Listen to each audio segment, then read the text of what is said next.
Pemirsa, terima kasih PN masih bersama kami. Berita selanjutnya, Mahabarakan. Banjarmasin mempunyai julukan kota seribu sungai, namun sayangnya julukan tersebut kada diimbangi dengan keberadaan sungai. Karena sebagian sungai ada yang hilang, tertimbun ratik atau perumahan.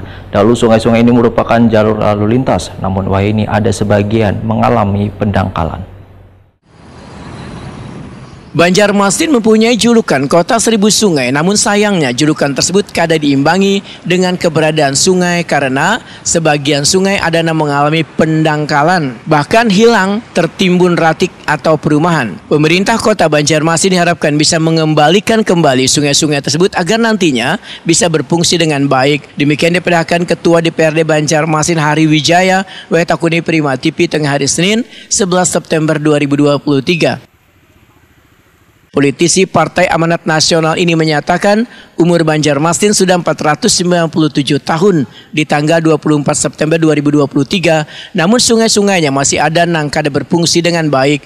Dahulu sungai-sungai ini merupakan jalur lalu lintas, ini ada sebagian yang mengalami pendangkalan. Instansi terkait di pemerintah kota harus tanggap dalam menangani permasalahan sungai ini supaya banjir yang pernah terjadi di awal tahun 2021 lalu kada terulang kembali.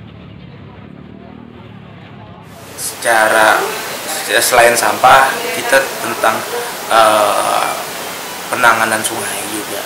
Selain infrastruktur kita yang memang kita berharap kemajuan zaman kita harus bisa mengikuti, dan juga kita jangan sampai apalagi nantinya di musim hujan terjadinya banjir yang sungai-sungai kita yang sudah mengecil itu kalau bisa kita pertahankan lah, jangan sampai slogan Banjarmasin seribu sungai itu akan terkikis setiap tahun ke depan. Itu kita harapkan.